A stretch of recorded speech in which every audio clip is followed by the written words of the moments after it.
Good afternoon students, कैसे हैं आप लोग। उम्मीद करता हूँ पेपर अच्छा हुआ होगा। काफ़ी टेंशन हो रही होगी, लेकिन टेंशन करने की जरूरत नहीं है। जो हो गया सो हो गया। आंसर की मैं आपके सामने पेश कर रहा हूँ, थोड़ा सा डिस्कशन के साथ करेंगे, बने रहिए बच्चों। पहला क्वेश्चन इसके अंदर दिया हुआ है 5 ग्राम NaOH 450 मिलीलीटर विलियन के अंदर उपस्थित विलियन की मोलरता निकालनी है। तो मैंने आपको इसमें बताया था, सबसे पहले हम लोग मोल निकालते हैं बच्चों, और मोल का कैलकुलेट बताया था मैंने। भार बटे अणुभार, सबको फॉर्मूला बताया हुआ है। भार बटे अणुभार, वेट अपॉन मॉलिक्यूलर वेट। भार हमारे पास में इसमें दिया है बच्चों 5, अणुभार हमें पता है बच्चों कितना होता है। NaOH का अणुभार होता है 40। ठीक है बच्चों, काट दिया, हो गया 1/8, डिवाइड करेंगे 0.125 हमारे पास में मोल आ जाएगा। बाकी मोलरता आपको निकालना आता है, फॉर्मूला होता है विले के मोल, मोल्स ऑफ सोल्यूट बटे विलियन का आयतन, वॉल्यूम ऑफ सॉल्यूशन विलियन का आयतन। और मैंने बताया था आपको बच्चों, अगर ये ml में होता है तो 1000 से मल्टीप्लाई करना नहीं बोलते हैं। अब मैंने यहाँ पर कैलकुलेट कर लिया, तो ये मेरे पास मोल मैंने यहाँ रख दी है 0.125, आयतन उसने 450 दिया है बच्चों, मल्टीप्लाई बाय 1000 हो जाएगा। ये इससे कट जाएगा बच्चों, इसको 5 से काट देंगे, 5 नाम 45, और ये हो जाएगा हमारे पास में 5 दूनी 10 और 55 25। और बच्चों इसको डिवाइड करके जब कैलकुलेट करेंगे तो हमारे पास में जो आंसर आएगा वो आएगा 0.2777 समथिंग आंसर आएगा। मतलब फाइनली अगर हम लोग इसको आइडेंटिकल नंबर में लेंगे तो ये आ जाएगा 0.278 m आपका आंसर आ जाएगा।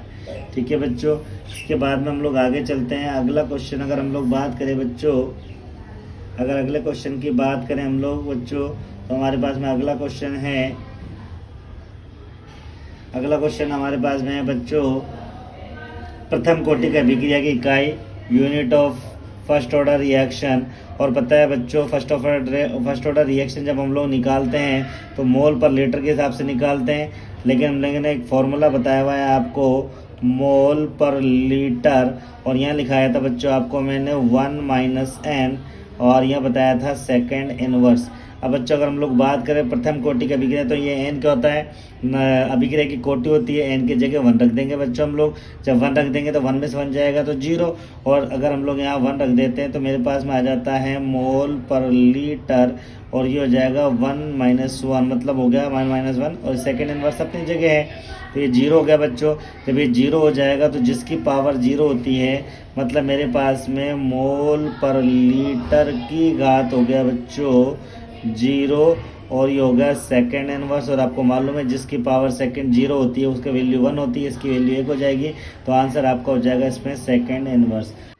अगले क्वेश्चन की बात करें बच्चों, इसमें आपने क्वेश्चन पूछा हुआ है आपका RNAS के अंदर जो स्लोप है, ढाल का मान पूछा हुआ है, और RNAS इक्वेशन भी दी हुई है बच्चों। एक्चुअल में RNAS की इक्वेशन का जो मान है यहाँ पर ये हो जाएगा -E/R। अगर आपने RNAS इक्वेशन, अगर हम लोग, ये केमिकल काइनेटिक्स का क्वेश्चन है, रासायनिक बलगति वाले चैप्टर का क्वेश्चन है बच्चों, और आपने देखा था कि RNAS ने जो ग्राफ खींचा था वो खींचा था इसके बीच खींचा था बच्चों, ग्राफ खींचा था उसने ln के, मतलब यहाँ अभिक्रिया वेग स्थिरांक के मध्य और 1/T टेम्परेचर के मध्य जो बच्चों इसने ग्राफ खींचा था। और ये ग्राफ हमारे पास में ऐसा उल्टा स्लोप आया था, और उल्टा स्लोप के अगर हम लोग ढाल की बात करें, इसमें स्लोप की बात करें तो हो जाएगा -EA/R। तो इसमें जो आपका आंसर हो जाएगा वो EA/R हो जाएगा। आपको मालूम भी है बच्चों के वैल्यूज ने वो भी दी हुई, फॉर्मूला भी आपको दिया हुआ है RNAS इक्वेशन का।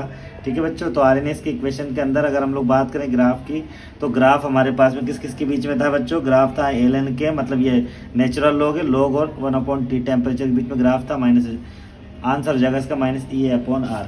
इसके बाद बच्चों अगर हम लोग अगले क्वेश्चन की बात करें, हम अगला क्वेश्चन हमारे पास में इसने दिया हुआ है 4th क्वेश्चन, जिसके अंदर इसने कहा है उत्प्रेरक की बात करें हम लोग बच्चों, उत्प्रेरक अभिक्रिया में किस काम आता है, तो हमें सबको मालूम है अभिक्रिया में जो उत्प्रेरक आता है बच्चों वो आता है एक्टिवेशन एनर्जी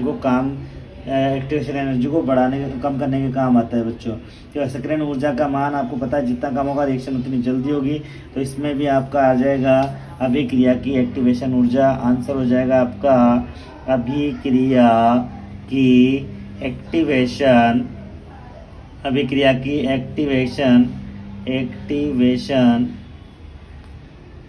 एक्टिवेशन, ऊर्जा, इसका आंसर हो जाएगा बच्चों। उसके बाद में 5th क्वेश्चन की बात करें हम लोग, हमारे पास में क्वेश्चन है कैलामीन अयस्क का धातु से संबंधित है। कैलामीन आपको पता है बच्चों, हमारे पास फॉर्मूला होता है ZnCO3 जिंक कार्बोनेट। कैलामीन हमारे पास में, तो जिंक यहाँ पर क्या आ जाएगा, जस्ता हमारे पास में आंसर हो जाएगा कि जस्ता धातु का बच्चों ये है अयस्क है। उसके बाद में अगर हम लोग अगली बात करें बच्चों, तो ये बात कर रहा है 6 क्वेश्चन हमारे पास में कहा है बच्चों इसके अंदर कि 3D श्रृंखला के अंदर अगर हम लोग बात करें तो 3D श्रृंखला आपको सबको मालूम है स्कैंडियम से चालू होती है बच्चों। और यहाँ पर 3D श्रृंखला हो गया मेरे पास में सेतिविक्रमन और आगे आ जाएगा फेकोनिक्यूजन, ये है बच्चों। यहाँ पर ये बात कर रहा है आपसे 3D श्रृंखला के अंदर सबसे ज़्यादा जो अगर ऑक्सीडेशन स्टेट की बात करें तो मैग्नीज की होती है बच्चों, +7 तक होती है, इसलिए मैग्नीज आंसर चला जाएगा। 7th क्वेश्चन की बात करें बच्चों, 7th क्वेश्चन के अंदर ये आपसे पूछ रहा है Mn+2 की ऑक्सीजन अवस्था। Mn आपको मालूम है बच्चों 25 नंबर पे होता है। इलेक्ट्रॉनिक विन्यास का हो जाएगा Ar4s2 3D आपको हो जाएगा ये 5 +2 का मतलब है मेरे पास में 2 इलेक्ट्रॉन में उड़ा दूंगा इसमें से, तो मेरे पास हो जाएगा Ar4s0 3D5। और मैंने आपको फॉर्मूला बताया था μ √(n)(n+2) एक फार्मूला होता है। और बच्चों मैंने आपको इसका शॉर्टकट बताया था कि जितने सिंगल इनपेड इलेक्ट्रॉन होते हैं उतना ही इसका इलेक्ट्रॉन हो जाएगा आपका मैग्नेटिक मोमेंट। अगर आपकी बात करें मैग्नीज की तो डी ब्लॉक में कितने अनपेड इलेक्ट्रॉन नजर आ रहे हैं, 5 इलेक्ट्रॉन आपको नजर आएंगे बच्चों। 1 2 3 4 5 डी में 5 इलेक्ट्रॉन सबके सब अयुग्मित, तो एन का मान 5 रख देंगे बच्चों।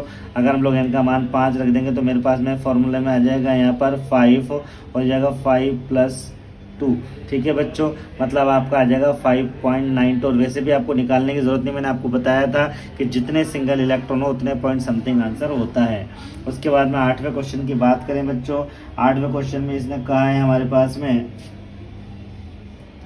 एक्चुअली बच्चों रिकॉर्डिंग दूसरा मोबाइल से मैं जो है यहाँ पर पेपर पढ़ रहा हूँ तो थोड़ा सा टाइम लग रहा है, ठीक है बच्चों। हाँ, अगला क्वेश्चन है हमारे पास में 100 के अंदर कितने जो है सिग्निफिकेंट सार्थक अंक हैं।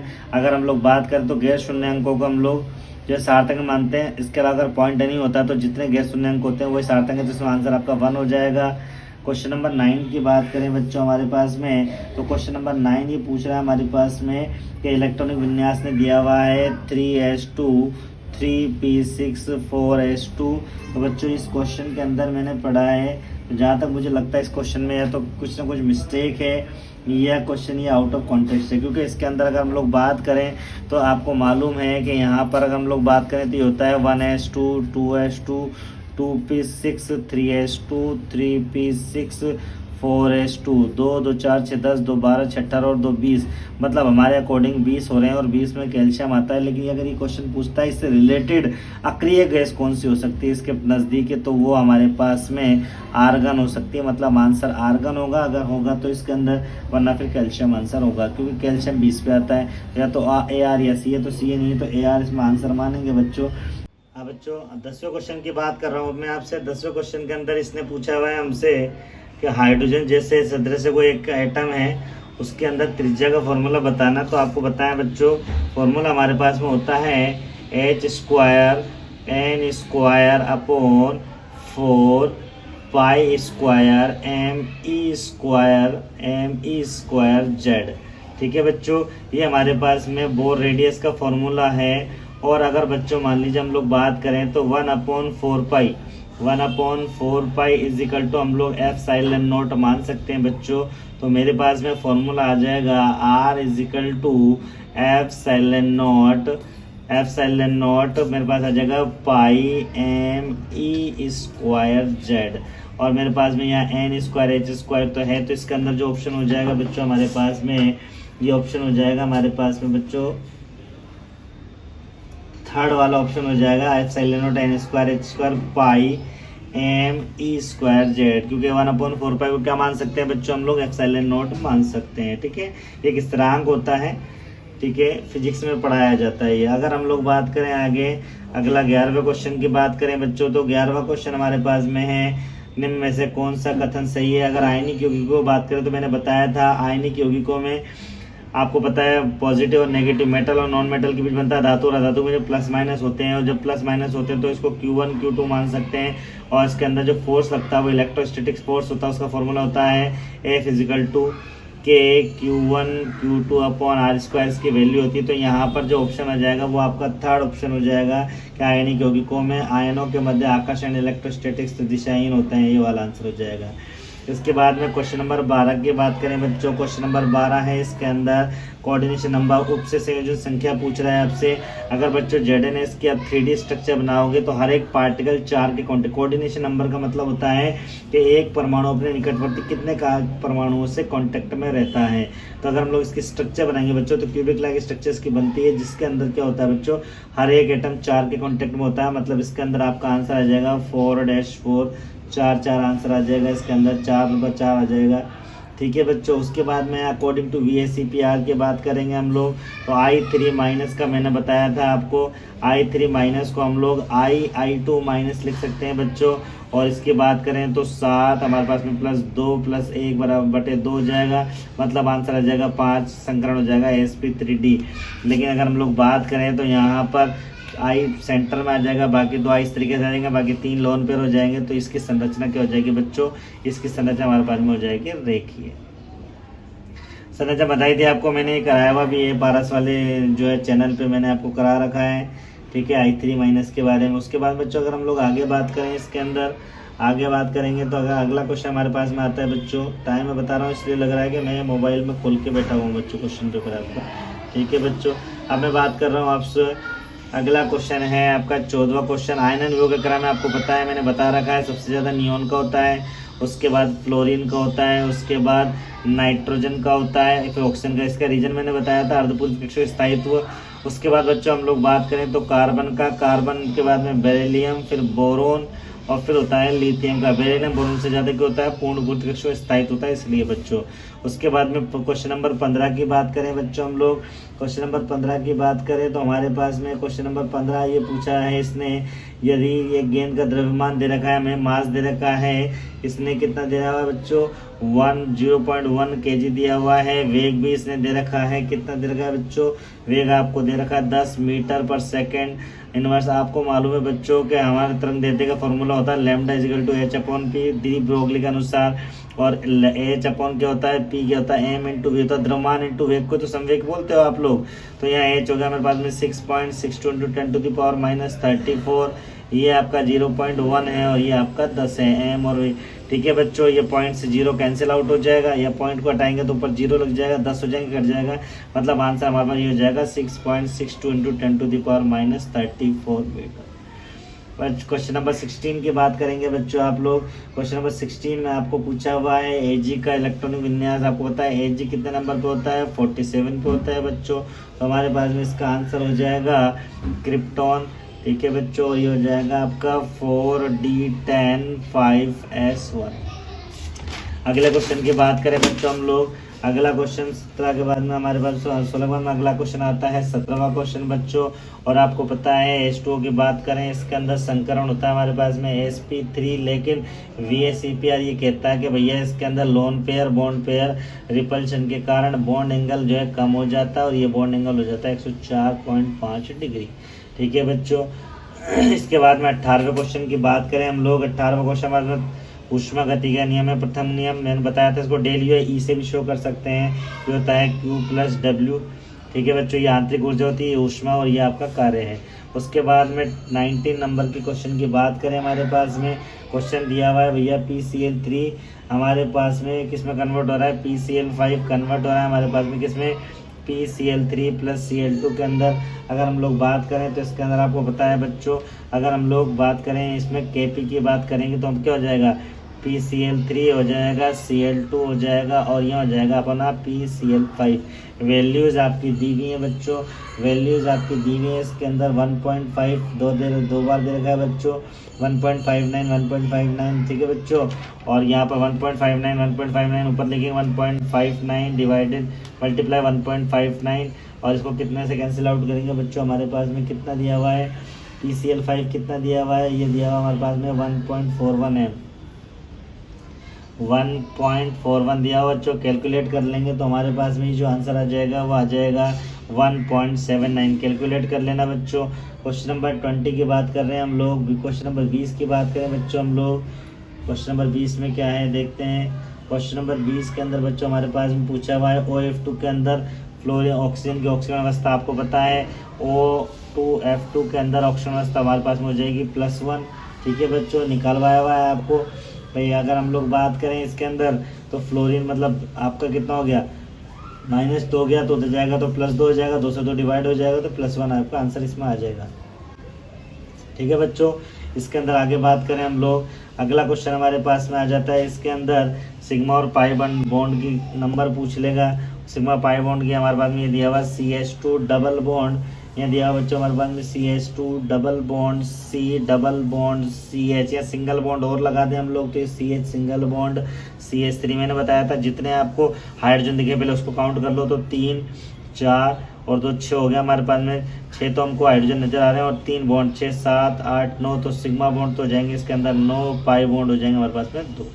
अब बात करें हम लोग क्वेश्चन नंबर 22 की बात करेंगे बच्चों। क्वेश्चन नंबर 22 हमारे पास में लिंडार प्रेरक क्लास में कराया था, 23वां क्वेश्चन हमारे पास में। उसके बाद में है किसके बाद 22वां क्वेश्चन हमारे पास में है। यहाँ पर निम्न में से कौन सा आपका इलेक्ट्रोफाइल है, और इलेक्ट्रोफाइल आपको जानते ही बच्चों, इलेक्ट्रोफाइल न्यूक्लियोफाइल मैंने आपको बताया था। न्यूक्लियोफाइल तो हमारे पास में वो सारे होते हैं जिनमें लोन पेयर होता है, और इलेक्ट्रोफाइल वो होते हैं जिनमें इलेक्ट्रॉन डेफिशिएंट इलेक्ट्रॉन की कमी होती है, इलेक्ट्रॉन न्यून। तो BF3 इसमें आंसर चला जाएगा हमारे पास में इलेक्ट्रोफाइल के अंदर बच्चों। ठीक है, उसके बाद में अगर हम लोग आगे बात करें, यहाँ पर 23वां क्वेश्चन है हमारे पास में, प्रकाश की उपस्थिति में रिएक्शन कराएंगे तो सारे हेलोजन हमारे पास में से निकल जाएंगे और फाइनल प्रोडक्ट बनेगा CCl4। CCl4 बनता है जिसका नाम है टेट्राक्लोरोमेथेन नाम है बच्चों, इसका नाम हो जाएगा टेट्राक्लोरोमेथेन हो जाएगा आंसर आपका। आंसर हो जाएगा टेट्राक्लोरोमेथेन, इसका आंसर हो जाएगा। ठीक है बच्चों, इसके बाद में अगले क्वेश्चन की बात करते हैं। क्वेश्चन नंबर हमारे पास में 24 है, उसके अंदर आपसे लिंडार तक पूछा है, ये होता है PD-कार्बन, इसका आंसर हो जाएगा बच्चों। क्वेश्चन नंबर 25 की बात करें हम लोग, 25 हमारे पास में पूछा हुआ है आपसे फिनेंथ्रीन के अंदर, आपसे पूछा हुआ बच्चों फिनेंथ्रीन के अंदर नंबर ऑफ क्या पूछा है बच्चों, फिनेंथ्रीन के अंदर आपसे पूछा हुआ है नंबर ऑफ पाई इलेक्ट्रॉन। और फिनेंथ्रीन की बात करें तो आपको पता है इसमें, जैसा कि आपको मालूम है सबको, 3 बेंजीन की स्ट्रक्चर होती है फिनेंथ्रीन में बच्चों। कितनी स्ट्रक्चर कितनी रिंग होती है बेंजीन की, 3 रिंग होती है बच्चों इसके अंदर। बेंजीन की 3 रिंगों से मिलकर के हमारे पास में फिनेंथ्रीन बनता है। स्ट्रक्चर कुछ इस तरीके से होती है बच्चों, इसकी स्ट्रक्चर इसकी कुछ इस तरीके से होती है बच्चों। ये फिनेंथ्रीन के आपके पास में स्ट्रक्चर है, ये फिनेंथ्रीन है बच्चों हमारे पास में। अब हम लोग बात करें पाई बॉन्ड, तो अल्टरनेट में पाई बॉन्ड अगर हम लोग लगा देंगे तो यहाँ हमारे पास में ये इस तरीके से हमारे पास में ये जो स्ट्रक्चर हो जाएगी बच्चों, ये फिनेंथ्रीन की स्ट्रक्चर है हमारे पास में। और फिनेंथ्रीन में आप तो पाई बॉन्ड कितने जा रहे हैं, 1 2 3 4 5 6 7, 7 × 2 कर देंगे, 7 × 2 मतलब आंसर आ जाएगा 14 इलेक्ट्रॉन, क्योंकि आपको पता है एक सिग्मा बॉन्ड 2 इलेक्ट्रॉन, 2 एक पाई बॉन्ड भी 2 इलेक्ट्रॉन से मिलकर बनता है। उसके बाद में क्वेश्चन नंबर 26 की बात करेंगे बच्चों। क्वेश्चन नंबर 26 की बात करेंगे तो क्वेश्चन नंबर 26 की बात करेंगे, 27 की बात करेंगे, 28 की बात करेंगे, 29, इस तरीके से अगर 10 क्वेश्चन की बात करेंगे, सबका आपके सॉइल केमिस्ट्री से रिलेटेड क्वेश्चन है बच्चों। ठीक है, तो ये केमिस्ट्री के पोर्शन से नहीं आते हैं, सॉइल केमिस्ट्री के पोर्शन से आते हैं, जिसके बारे में बात नहीं करेंगे। यहाँ पर क्वेश्चन हमारे पास में लगभग 34 तक हमारे पास जो क्वेश्चन है, 29 30 31 32 33 और 34 35 के बाद में 36 तक जो क्वेश्चन है बच्चों आपके, वो सॉइल केमिस्ट्री के हैं। ठीक है बच्चों, वो एजी वाले आपको पढ़ाते हैं, वही कराते हैं आपको। अब हम लोग बात कर रहे हैं आपसे इसके अंदर 37 है बच्चों, 36 से 37 तक क्वेश्चन वही है। उसके बाद में 38 नंबर के क्वेश्चन की बात करें हमारे पास में, तो क्वेश्चन दिया हुआ है आपका प्राकृतिक रबर की बात करें तो प्राकृतिक रबर आपको सबको पढ़ा रखा था, लास्ट क्लास में पढ़ाया था आपको कि प्राकृतिक रबर बच्चों क्या होता है, बताया था आपको मैंने कि प्राकृतिक रबर आइसोप्रीन का बहुलक होता है। और आइसोप्रीन क्या होता है बच्चों हमारे पास में, आइसोप्रीन क्या होता है बच्चों हमारे पास में, आइसोप्रीन क्या होता है बच्चों हमारे पास में 1,3-ब्यूटाडाइईन बताया था मैंने आपको, 1,3-ब्यूटाडाइईन बताया था बच्चों हमारे पास में। 1,3-ब्यूटाडाइईन क्या होता है, ये 1,3-ब्यूटाडाइईन सेकंड नंबर पर मिथाइल लगा होता है, इसी को हम लोग क्या बोलते हैं बच्चों, इसी को हम लोग बोलते हैं आइसोप्रीन। क्या बोलते हैं बच्चों, इसको हम लोग आइसोप्रीन बोलते हैं। इसी का IUPAC नाम भी मैंने क्लास में करवाया था आपको, ठीक है। नाम हो जाएगा 2-methyl-1,3-butadiene नाम हो जाएगा बच्चों। अब उसके बाद करें 39 नंबर के क्वेश्चन की बात करें बच्चों। 39 नंबर क्वेश्चन के अंदर पूछ रहा है ये आपसे एंटासिड। मैंने बताया था एंटासिड कि आमाशय के अंदर की दीवारों पर लगातार HCl अणु HCl जो है आपके पास में जल HCl अम्ल निकलता रहता है, एसिड निकलता रहता है। उससे क्या होता है बच्चों, यहाँ एसिडिटी बढ़ जाती है। इसको दूर करने के लिए जो काम में लेते हैं वो कहलाते हैं एंटासिड। इसके अंदर मैंने रेटिडीन, सिमेटिडीन वगैरह बताया था, तो ऑप्शन इसमें चल जाएगा। पेट दर्द को कम करने के काम में आता है, दर्द और जलन हो जाती है, एसिडिटी बढ़ जाती है। तो उसके बाद में बताया था मैंने आपको क्वेश्चन नंबर 40 की बात करें बच्चों, इसमें एंटीबायोटिक की बात करा तो आपको बताया इसमें आंसर जाएगा आपका पेनिसिलिन। पेनिसिलिन इसके अंदर आंसर चला जाएगा, ठीक है बच्चों। तो ये क्वेश्चन पेपर था आपका जो मैंने सॉल्व कराया। इसके अंदर देखो बच्चों कुछ आपको वैसे काटा काटी इसलिए हो गई है कि ये मोबाइल से थोड़ा सा किया है, मोबाइल के अंदर विजुअलिटी थोड़ी सी कमज़ोर रहती है इसलिए, ठीक है बच्चों। तो इसलिए दिक्कत आई है, और बाकी क्वेश्चन में आप मिला लीजिए, जिसका अच्छे नंबर आए हैं और अच्छी बात है बच्चों। कुछ ज़्यादा गलत होते हैं तो कोई बात नहीं, इंसान को हमेशा जो है मेहनत करते रहना चाहिए। कुछ कमी रही तो उसको आगे दूर करेंगे, ठीक है बच्चों। तो अब मिलेंगे हम लोग फिर अगले लेक्चर के साथ में। अभी आप अपनी आंसर की मिलाइए, ठीक है बच्चों। मेरी तरफ से आंसर की है, बाकी अब जेड की तरफ से क्या आंसर की तब देखेंगे बच्चों। तब तक के लिए धन्यवाद।